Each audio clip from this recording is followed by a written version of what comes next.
I'm Chad Ruthermond, And I'm Andy Kinnick. and welcome to NOCLIP Pocket. I am instant messaging. Today, we're going to be talking about Hypnospace Outlaw, which was a game developed by Tendershoot, published by No More Robots, and was released in 2019 on Windows, macOS, Linux, PS4, Xbox One, and the Switch, disqualifying it once again from our perfect for the Switch category. Yep. We've really just gotten to that point where like fucking everything is on the Switch now. Yeah, especially seemingly things that we don't think would ever work on the Switch. Yeah, because to interact with this game, you have to type things in with a keyboard. And so I don't know how it really works on like PlayStation 4 and Xbox One. Yeah. I know you can, I think, connect a keyboard to the Switch. That you can. We talked about telling lies most recently. Because it is Mystery May, and I always forget to mention it up top. I always say it at the end. It's like almost like the theme barely matters. Everything's made up and the themes don't matter. Exactly. And when I played Telling Lies on the Switch, I did plug like a mechanical keyboard in and just like used that. It still brought up the Switch keyboard thing because I think it just has to. And that's probably how it would work on here. And I want to say that the problem, and this seems like a good enough place as any to jump in, the problem with doing that in Telling Lies is the same problem as the problem of playing this game on a Switch or a PS4 or whatever. And that is, this, like Telling Lies, is a desktop simulation game. And it is arguably the most immersive one that I've ever played. Yeah, it really has that extra bit of polish, I guess, or like these cherries on top, where it really emulates the feeling of that like Web 1.0 style of like old websites, but it also has things like the virtual pets and like the music player and like stuff that makes it feel like MySpace and like just like really old computer interfaces and not just the desktop or not just the web browser. Like it really goes all out with it. Yeah. If you were the kind of person who grew up, and I feel like this is like, to me, this feels like a specific demographic, but I could be wrong. I felt like when I was a kid, the only people I knew who were doing the same shit that I was doing are people that I knew from the internet, which makes this like, it's wild to know just how big this subsection of people are. But if you're around my age and you grew up like with a library of Winamp skins and you had Hamster Dance bookmarked and organized into folders in your favorites list on your web browser, then this game should speak directly to the child version of you in a way that is like unsettling and weird. I'm not one of those people. We had a shitty computer growing up, and I never liked dealing with dial-up, so I was not one of those kids who really dove in to the internet early. Yeah, there's not a huge age difference between us, but as far as technology goes, like a couple years really can make a difference. Yeah. And I think that the fact that we probably got computers at around the same time, and I was like just old enough to like be sort of like capable of figuring stuff out and doing things on it. Yeah, and my parents are totally the types that wouldn't have let us have a lot of unsupervised time on the computer as well, which I'm sure contributed. Yeah. So yeah, it's an interesting time period to make a game out of, and to me it tickled me to death like how nostalgic it made me in a way that I wasn't expecting, I guess. The developer who made this game, or like the primary guy, is a guy named Jay Tholen. He is also the developer, and Tendershoot being his sort of like online, it's his developer name, but it could be like a pseudonym essentially because it really just represents him more than anything else. Is the guy who made the game Dropsy. which is a point-and-click adventure about a clown who does lots of nice, good things, but people are scared of him because he looks like a weird clown. And it's a pretty cool game, and it was made predominantly by just him. And so you can see sort of like an aesthetic through line. There's a lot of like sort of vaporwavy, exciting, scary colors in both games in a way that is like, I don't know. Dropsy didn't hit me the right way. Like I played the game, I liked it, but I didn't love it. Whereas this game has an aesthetic sensibility that is just awful and is my favorite thing in the whole world. Like, it's amazing. Yeah, it works here. I don't know that other game. Never heard of it. Never seen it before. But it works here because, as I mentioned initially, it's emulating that old website aesthetic where it was really hard to make anything that looked any good and wasn't just like someone vomited on the screen. And this, it really captures that feeling in a nostalgic way. Like it puts like a nice wrapper around it all, and it organizes things into like different categories, like little chat room kind of breakdowns, or at least that's how I thought of it. And I don't, it just really works. Like it fits on theme really well. Yeah, like I guess it'd be like a web forum layout, sort of. That's the word for it. But like in kind of an interesting, different way. It's like if you mashed, and this could just be even a few years or like a level of advancement ahead of where I was when I was a kid. There may have been things more like this. But like, to me, this feels like if you took MySpace and organized it in a forum way where everyone just posted their personal pages like they were like threads, right? And it is like, to me that feels strange, but this kind of thing probably did exist and I just didn't interact with it, right?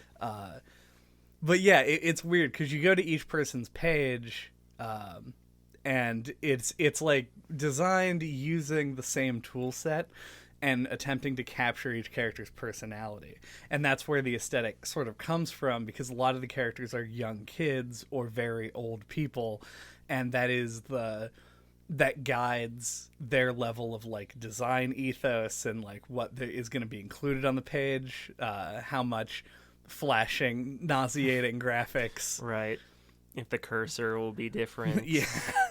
And stuff like that. God. Like MS Paint, like graffiti style writing, flashing.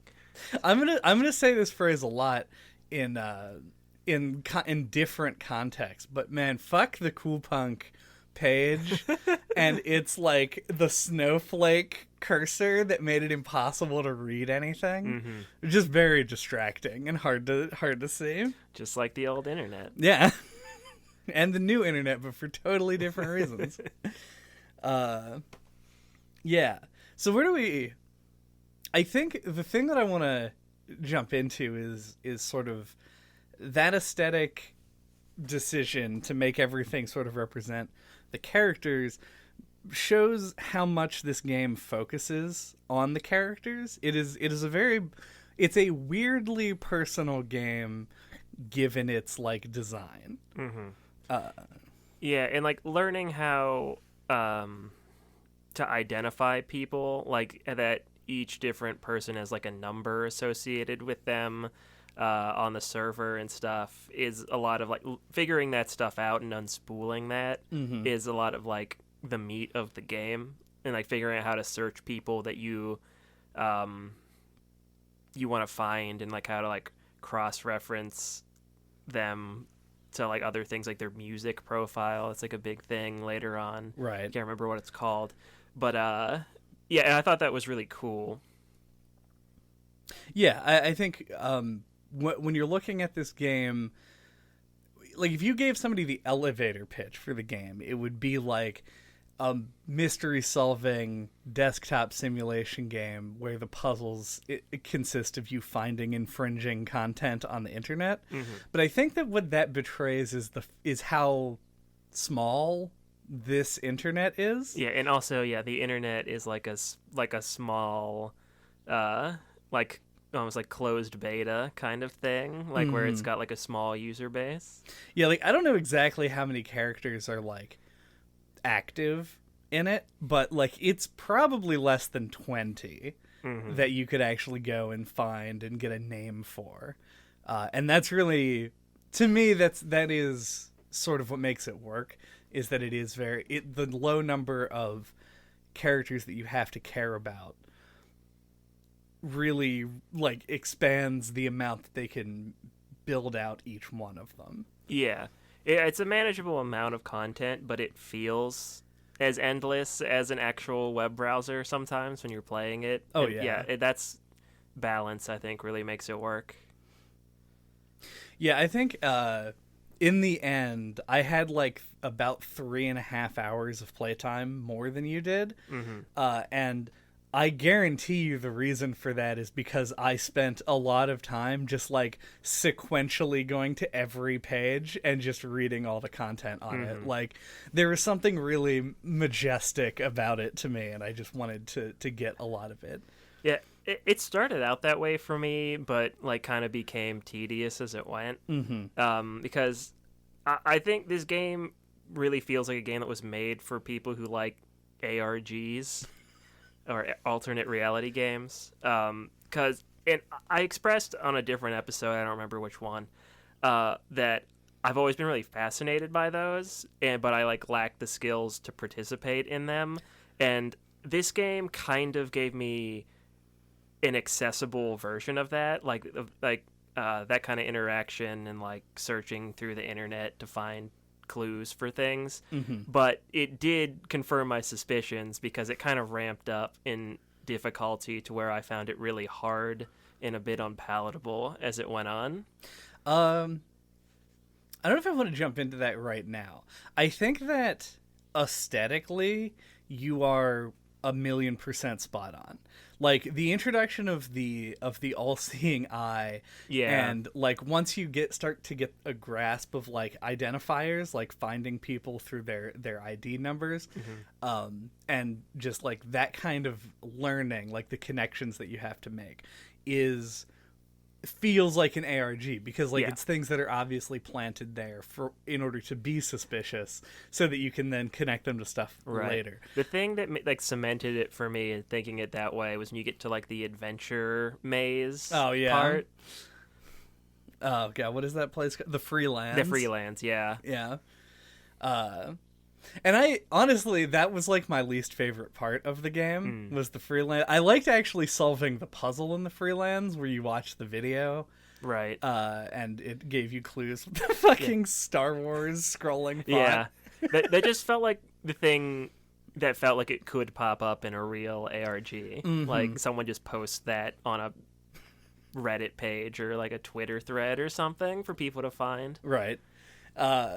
Yeah, and it is kind of like, this would be a great like ARG 101, because it is basically like if you took the internet and condensed it down to just the relevant parts with some red herrings. Yeah. So that you could just like this is basically what you're going to be doing, except instead of sifting through 10 results, you'll be sifting through 10 million. You don't have to go into the source code of anything. I was expecting it though. Yeah. Like from the jump, I was like, there's gonna be like a console command where I like just like check the source of the web page and find like the image name of something. Yeah, the closest thing to that is when you give yourself infinite money. With the dream tools? Yeah. I never actually got the dream tools. Oh, yeah. Yeah. I was using a walkthrough at that point. I'll come clean, so. Okay, I actually do want to shout out next time on NOCLIP Pocket. We're going to be talking about Grim Fandango on the main podcast as our Mystery May finale, I guess. And Grim Fandango is one of those games, is an older adventure game, obviously, so take with a grain of salt. Like, when you're playing an old adventure game from the 90s, you can end up, I'm going to say will, because I'm assuming most people are as dumb as I am, but that could be wrong.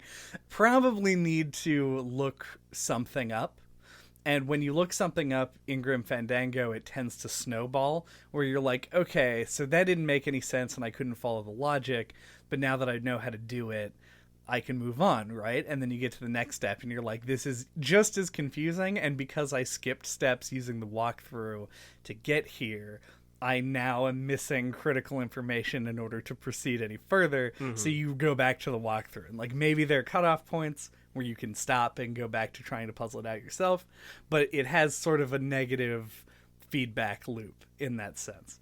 I found this game, because I used to walk through for, depending on how you count it, I would say 3 times. You could argue 4 because one of them was like a 2-step process that I didn't know what the fuck was going on for any of it.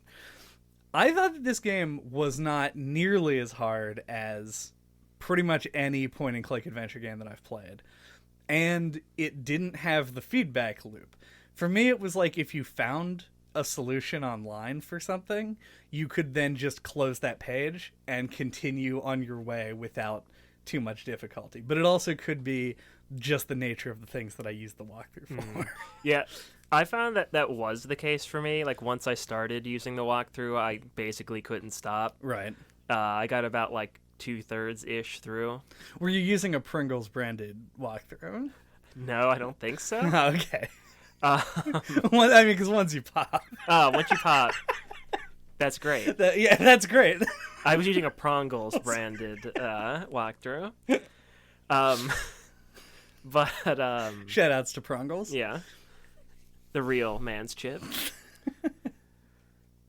What was I even fucking saying? Thanks for derailing me so hard, Chad. That once you used a walkthrough, you found that you did create that feedback loop. It might have just been because this game like engaged you so much, like thematically and aesthetically and all that you were reading everything. Probably helped you out. But like, yeah, for me, I did run into that kind of adventure game puzzle stop like wall, where once I couldn't figure something out, it felt like almost impossible to figure out anything else. I mean, and that's fair. Like I said, it could have just been sort of coincidence. Yeah. I found this to be harder than I think any point-and-click adventure game I've ever played. Yeah. Well, I guess that's kind of like, that is the inevitable. I kept wanting to say other words there. The inimitable thing about adventure games, which I do classify this as, even though it is like baked into 1,000 different other things. Right. The thing about adventure games is that there are going to be things that you just don't get because you weren't on the same page as the person making it. Right. There are a lot of adventure game puzzles that, unless you are an insane person, there's no logic between what you're supposed to do.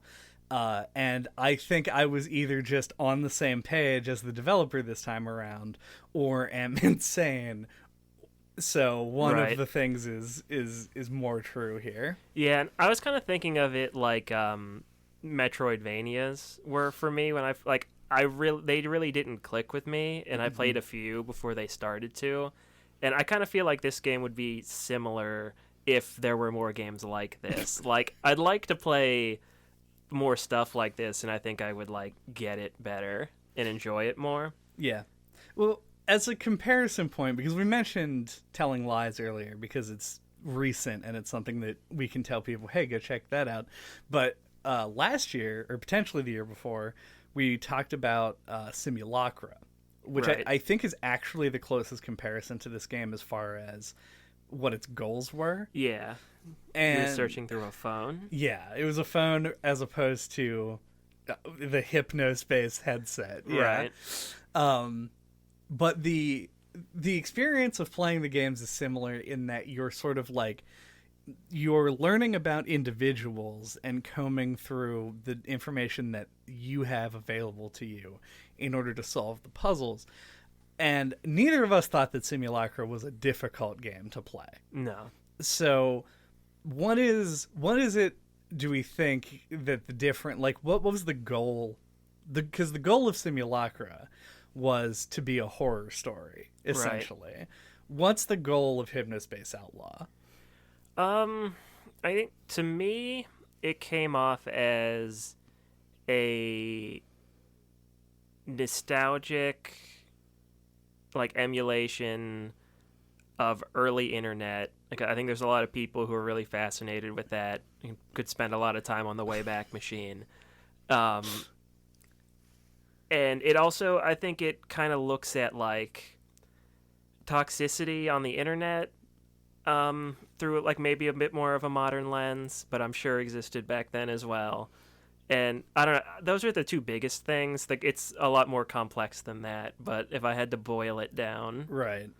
Yeah, that's kind of what I was thinking also. And I think that's why it makes sense for this game to be a little bit more difficult, because I think the game wants you to spend more time on individual things than Simulacra or even games like Her Story do. And I think that's why it's set in like a simulated like web browser, right? Because that feels like a endless possibility space, intimidating amount of stuff to search through. Oh yeah. As opposed to like a phone in Simulacra's case. Like, that's much more manageable in my mind. Like, I had to search through this person's phone, then I had to search through the whole internet. So yeah, it's like a difference in feel there. Yeah, it's really amusing because the difficulty of the puzzles in this game come from such a different place than the difficulty of puzzles in other adventure games, because it isn't so much. You do actually have an inventory in this game. It's not really like laid out that way, but you can download programs to use. So the All-Seeing Eye, which I already mentioned, is one of the things that I had to use a walkthrough to find, because I was very confused by several different things. Yeah, understandable. Yeah. But then, like, you also there's a game called Janitor that you can use to make money. If you just like search make hypno coin on the web browser, it's one of the things that comes up, and it feels like a scam, but it is like sort of the in-game way of making money if you don't have the dream tools. Yeah, I thought, just as a side note, that was one of the things that this emulated really well about the old internet, is everything felt like a scam. Yeah. Oh yeah. And you just had no idea what might give you a virus or not. Absolutely no fucking joke. This game triggered my anxiety about just like shitty, shady internet stuff. Mm-hmm. Like, I didn't want to get a fake virus in a video game. Like, I had a desire not to. And like, I remember stumbling upon there's like a page that was the Scam Watch page. Uh-huh. It's on I forget the name of the board, but like the good old times folks page. Right. And there was a thing on there about this guy's page has programs that could be viruses. It was Terry's General Store, where he just has like stickers and backgrounds and stuff. Mm-hmm. And I had downloaded stickers from his page just as a gag to see like what the fuck everything was about. Right. And I was like, oh no, do I have it doesn't fucking matter. There's literally an antivirus software in the game where you click one button and the virus goes away. Right. But I was like, oh, geez, I didn't even know. I should scan those. What am I talking about? You can't scan the files. That's not functionality. It was insane. Like, and I fucking love that. Like, I love that this game was able to do that. As much as I hate to just, like, throw the words, like, atmosphere and immersion out without backing it up, that's my backup right there. Like, if you need proof that this game is immersive, I was concerned for my fictional headband. Now, yeah, it does do a surprisingly good job of emulating an old computer. So if you use a computer in like the mid to late 90s, like, yeah, this will suck you in like that. It is. The viruses are actually even something that I loved in this game, because there was sort of a nowadays, like, if you download malicious software, it's gonna like steal your identity, or it's gonna be ransomware that takes over your computer. And obviously people should be safe and take the steps necessary even when dealing with old viruses, but when you look at viruses in the 90s, there was sort of this like rebellious playfulness to them. One of the viruses, showmanship. Yeah, it was like a weird counterculture where like one of the first viruses you can get in the game is called Wave Hello, that just fucks with your visual settings, and like those were viruses that you could get. People just put them out as pranks. I don't know. I mean, there were definitely ones that could still make the hacker money, right? But like a lot of the time they'd be like, don't open this email attachment or your start menu will open from the top of the screen instead of the bottom for a while. Like, it's weird. And I love the like dedication to that, even having the little like underground hacker group. Right. It's great. I love it. Yeah. No, yeah, definitely one of the best things about the game. It's like there's so many layers like that go towards making it feel authentic to what it's going for. Like, I feel like a lot of similar games, like something like, I don't want to dunk on Simulacra or something, but I feel like when we talked about that game, we felt like it stopped short of like fully realizing its concept, and this doesn't have that problem. Like, it really feels like they went all out with realizing their fictional Hypnospace web browser thing. That's something that we haven't mentioned at all yet, is the concept of this game.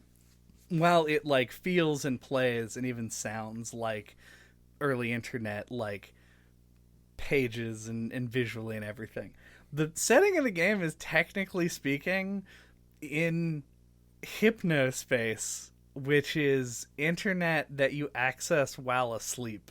Right. And it's key to sort of like the introduction of the game and to the like the conclusion, the twist at the ending doesn't really work if it is not. But everything in between seems to sort of like, you don't think about that really when you're playing for the most part. Right. It makes no difference to you. Exactly. It's a very like cool concept that just like is used to get you in and kind of explain why the game is mostly populated by 20 people.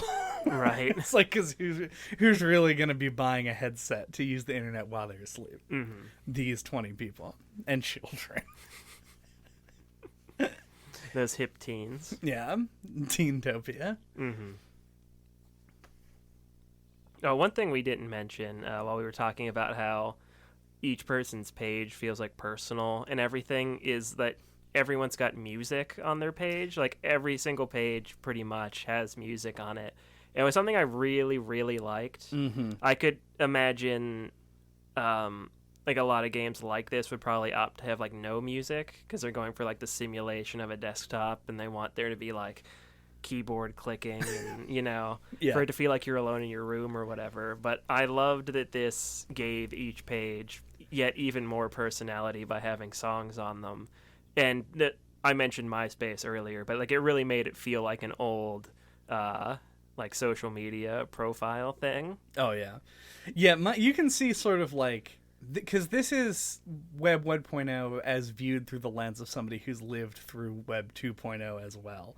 And that was like that is like my closest connection between these pages is MySpace, and the amount that it does feel like that, where people were like the glitter text. And you just put like a countdown, like people just have random crap they got from some website. Like pimp your MySpace page. Exactly. Sort of thing. Yeah. My favorite page, I think, in the whole game is the one that was the 8-year-old kid's page of dinosaurs. And he had a list of, because like the way that the like default layout for pages is it's like introduction text and then like body text on the right, and then there's like a left sidebar that has links on it. And all of the links didn't work, but they were just names of dinosaurs. Like, they didn't link anywhere. And it's just like, this game cracked me up on a lot of occasions, but that was the first one where I was like, God, I just fucking love this shit. Yeah, And one of the first case that you get given is to remove the images of Gooper, I think is his name. Yeah, Gumshoe Gooper. Yeah, there you go. And like I opened a picture of him that they send to you, and then had it open on the desktop the whole game because I didn't like realize that it was like a thing I could close because it doesn't have like an X or anything on it. Right. So I just sat there the whole time. When I realized that I could move and close it, I just sort of like shrunk it a little bit and put it in the corner. Nice. And it was. I also had that picture of Gooper up the whole time.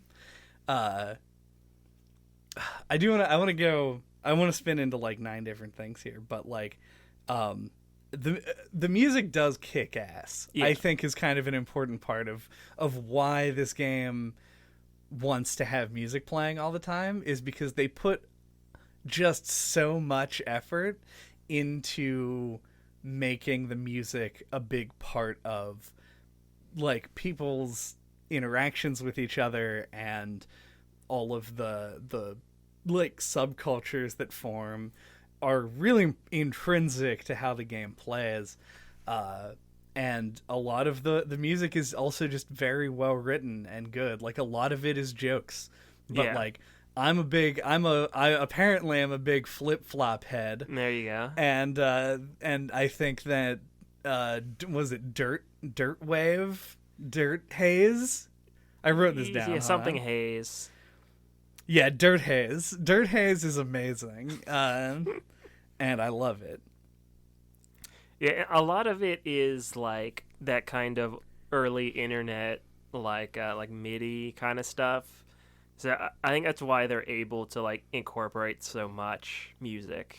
Well, in addition to that, like, so I did a little bit of reading about this after I played it. I didn't go deep into it, but within the game files, there's a page builder that you can access just on your PC and make a page. And there's also a sequencer so that you can actually make music using the things that the game used to create the original music for it. But then in addition, 2 of the contributing artists, Red Strike, which is like the designated flip-flop artist, is just a real like rap group and just donated their music to the cause of this game. Or we're paid. I actually don't know. And Hot Dad, who is the guy who plays the Chowder Man, aka 15 Other Things, in this game, are like pre-existing artists, and there were like a bunch more that contracted, but like some of it is music that already exists. And then some of it is music that they created for the game, and it blends, and the way that they compress the audio makes it all sound so like uniform, right? That you could have like you play me 2 tracks, I would have no idea. But it's just real good. I like it a lot. You want to talk about the story? I do. Do you want to talk about other things first? You look lost. I'm a little lost. You're lost on the internet. I felt like it had like just the right kind of story, or like just the right like implementation of its story, where it didn't get too bogged down in it. Like we've compared it to Simulacra, and I feel like another one of the differences between these is that's way more like about its story. It's about like progressing through a narrative, and this feels more open and exploratory. Like you get like just enough of a thread to pull you through, and then it takes on a bit more weight as it goes. And I just thought it was well done. Yeah, the story itself is very like simple. Like your 3-act structure is sort of just like introduction to Hypnospace and what being an enforcer means. You do some like menial tasks or whatever, and nothing really big comes of it. You start under the impression that you're part of like a very large organization, but you really aren't. It's just like you and a couple of other guys. Then we have like the introduction of the more sinister stuff. Like you realize that people are kind of just doing like the owner of the company doesn't really care about what you're doing, and he doesn't care about the content moderation so much. Right. He has his own, and like the two main owners, Dylan and Adrian Merchant, are like a creative guy who hates the fact that he has to run the company, and the guy who wants to run the company but doesn't know shit about the technology. And then you sort of start getting into the deeper stuff and realizing that there are a lot of bad actors, or a lot of neutral actors who are just not using it as it's intended. Right. And then your third act is just like, this thing has negative health consequences. It was tried to be covered up, and then people died. Yeah. Yeah. So that is, as far as stories go, like beat for beat isn't complicated. No. And so you were right. The exploratory element of like really learning about the characters is where the narrative is at its strength. Yeah. It just felt like the right call. But it is Mystery May, and that does count as a mystery. Well, it was like figuring out that like Dylan is the one who was responsible for the deaths that happened. Like that's a twist. Y2K mind crash. The mind crash virus. It was a twist, right? Mm-hmm. He was like just somebody that you're working for, and he ends up being the villain. Like there's the red herring, or maybe not red herring, but like the hacker from the first part of the game. Tim, yeah. I couldn't remember if that was also Dylan or not. But yeah, and that's the antagonistic force early, and then it shifts. So there's definitely a twist. Yeah. It's a mystery. Oh yeah, I loved the like finding him out through his ID. Mm-hmm. Well, because that's the part that I thought was hard. Yeah, it was. Was getting into wrong. the F list and finding Dylan's like music sharing 69 tune injector, whatever the fuck his weird screen name was. And of course the fact that his headband ID number is boobs. It's 80085 is just that's a golden god of a joke right there. But no, in the first act, the fucking Timageddon temple of the gaping orifice or whatever he called it.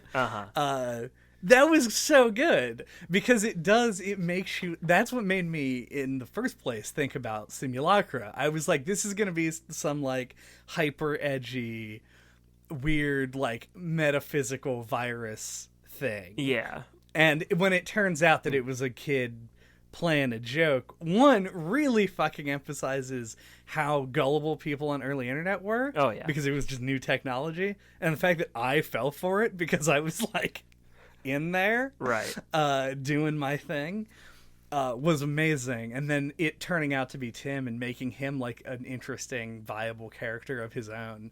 It just kept getting better for me. Like I thought that it started strong and just got stronger. Yeah, it has that nice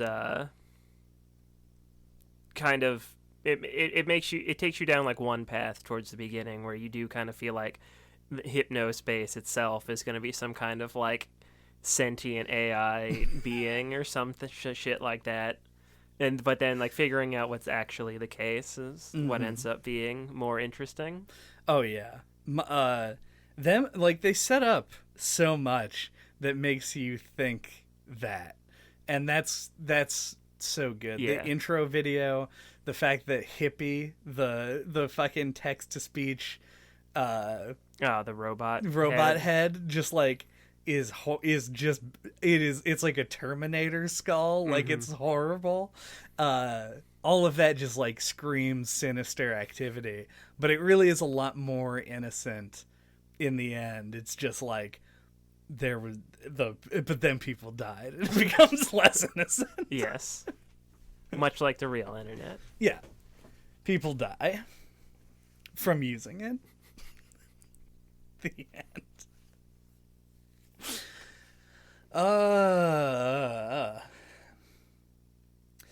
I feel like it would be difficult to cover all the things that I want to talk about within a Pocket episode.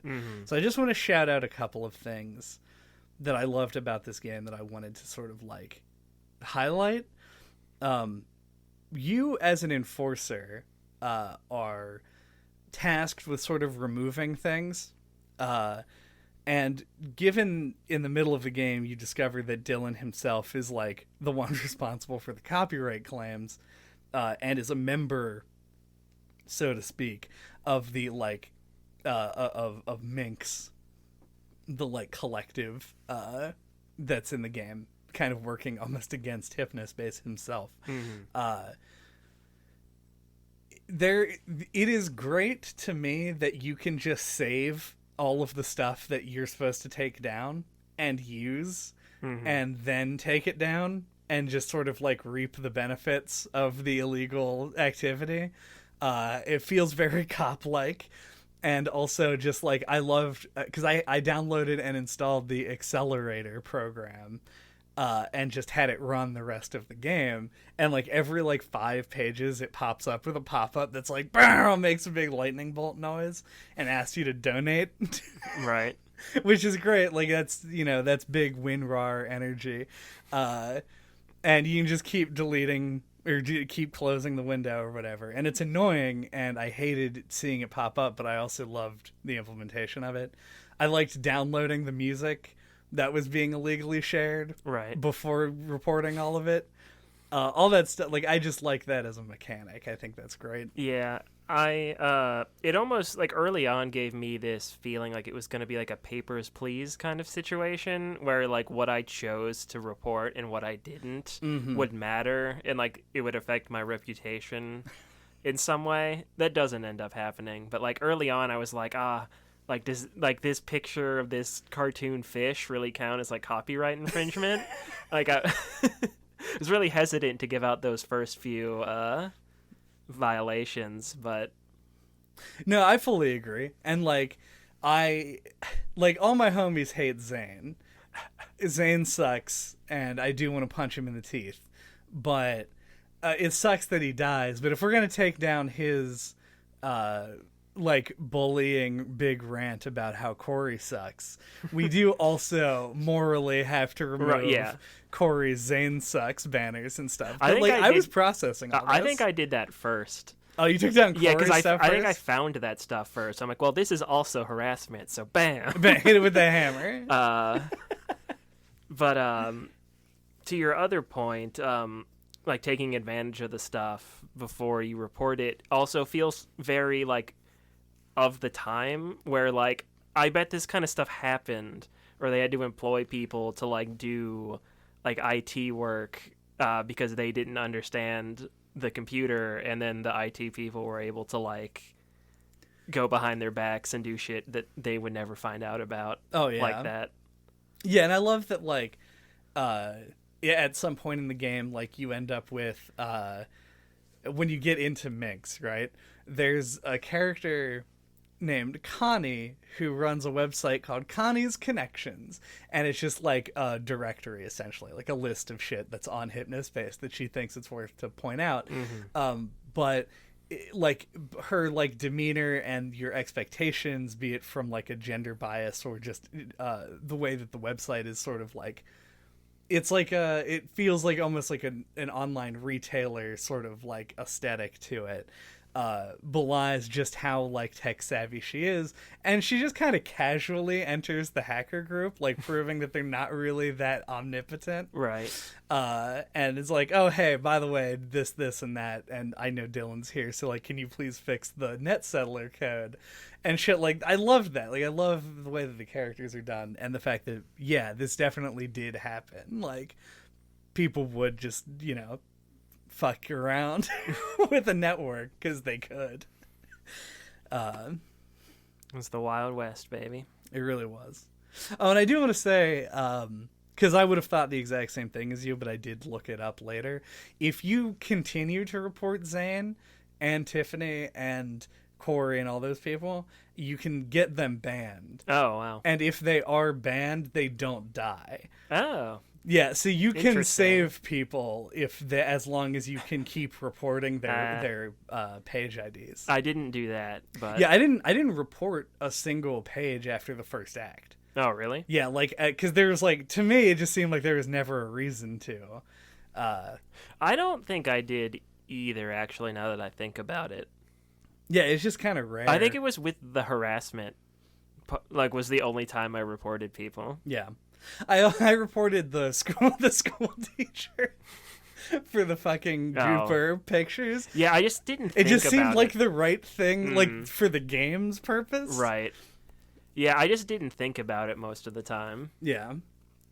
Yeah, it was definitely... I was put in a position where I was role-playing a lot more authoritarian than I probably would have, because I was trying to sort of, like, figure out what the game wanted me to do. Yeah. But it ended up working, like, to me, like, I think it panned out how I wanted it to. So. Right. Do we have enforcer thoughts? My enforcer thoughts are, even though this game got a little tedious for me and I didn't quite gel with it, this is the kind of game that I do the podcast for. Mm-hmm. This is unlike anything else I've played. Like, we made a couple comparisons, but they're pretty loose. But yeah, there's nothing like it. This almost feels like a budding genre of, like, desktop simulation that I think is really interesting, and I would like to see more stuff like it, because I feel like it's something that I could get more used to and get into. Mm-hmm. And as I said, like, it almost does feel like baby's first ARG, which is something I'd like to, like, give another crack and see if I can make it through without having to look stuff up this time. But yeah, I find it really intriguing and really cool, and I'm almost a little disappointed in myself for not, like, being able to quite get into it the way I would have wanted. But yeah, it's great and very impressive. As I mentioned with Simulacra, I think one of our biggest complaints was that it didn't quite feel like a fully realized version of its concept, and I think this pretty much nails it right out of the bat. So I really appreciate that. And, yeah, I would just like to see more. I guess that's all I got to say. Yeah. I think if you are on the fence about this game, either in thinking about how you feel about it, or if you were, like, going to get it and play it or not, I would probably consider Andy's thoughts more than what I'm going to say. I think that if you are like me, or potentially even more specifically, if just you are me, this game should be a no-brainer. Mm-hmm. It's weird because, like, when I heard the game and I saw bits of the game, it didn't jump out at me the way that I thought it would. Yeah, I think it jumped out at me because I thought it seemed like something you would like a lot. Yeah, and I looked at it and was like, I don't know, it looks like it's trying too hard. But I started playing it, and Jesus Christ, like, I don't think... there was a point where I wanted to take a break from the game, and so I did for about 8 minutes, and then I just got back on and kept playing. Like, I played this for about 8 hours, and it was, like, 8 hours with a 10-minute, like, me sitting in a different room briefly break in there. To me, this game is, like, very cool, very, like, I don't think it's, like, one of the best games I've ever played or anything. Like, I won't make that claim. It's just, it knows exactly what it wants to do, and it does that thing so incredibly thoroughly that it's really hard for me to, like, dock points from it for just about anything. Like, the amount of content that was generated for this game, like music and art and jokes and fucking puzzles and all of this text, like, this script is so long compared to games of a similar length that I'm just so impressed by the scope of it that I can't, like, blame other things for being unenjoyable because it just seems like a Herculean task. Yeah, like, it could have seemed like a puzzle, but it really does feel like an ocean. Yeah. I don't know if you went for a pun on, like, puddle puzzle there. Oh, no. Or if you just misspoke, but it was good. I liked it. No, that was just the best metaphor I could come up with. Okay. But yeah, no, I enjoyed this a lot. There were some things I think could have been more intuitive, but at the same time, I know that if I had just dedicated myself even further to reading every line of text in the game, I would have eventually figured stuff out. So I appreciate that as well. So thank you for listening to NOCLIP Pocket this week. What are we talking about next time? Next time, we're going to be talking about Nanotale typing Chronicles. This is the follow-up to Epistory, a game that at least I was a pretty big fan of. I liked it. I liked it too.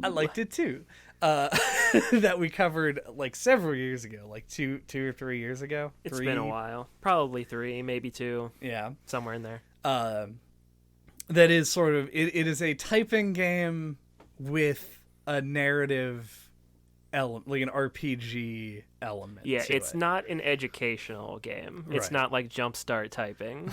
It's just like a kind of isometric adventure kind of game, like a Zelda-ish kind of thing, but you control it with typing. Yeah.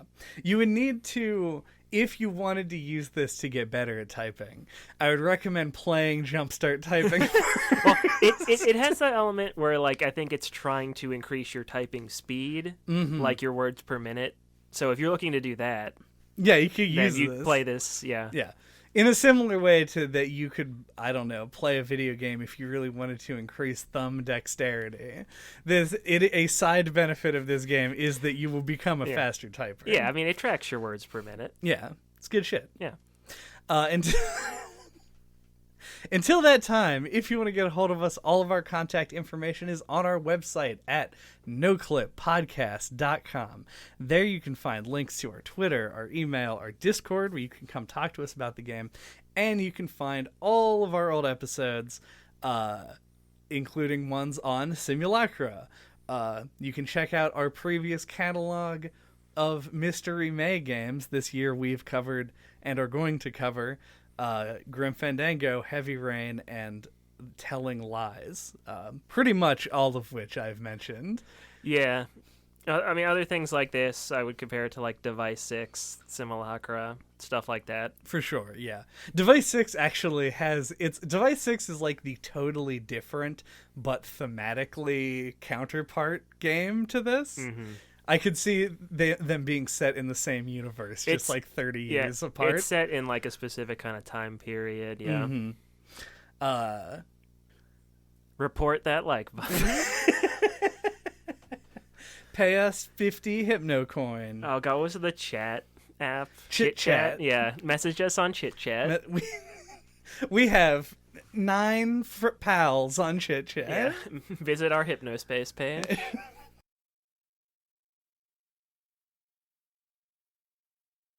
Anyway, a lot of people don't know, this is still game theory by the way, that Pope Francis was the character from Ghosts and Goblins.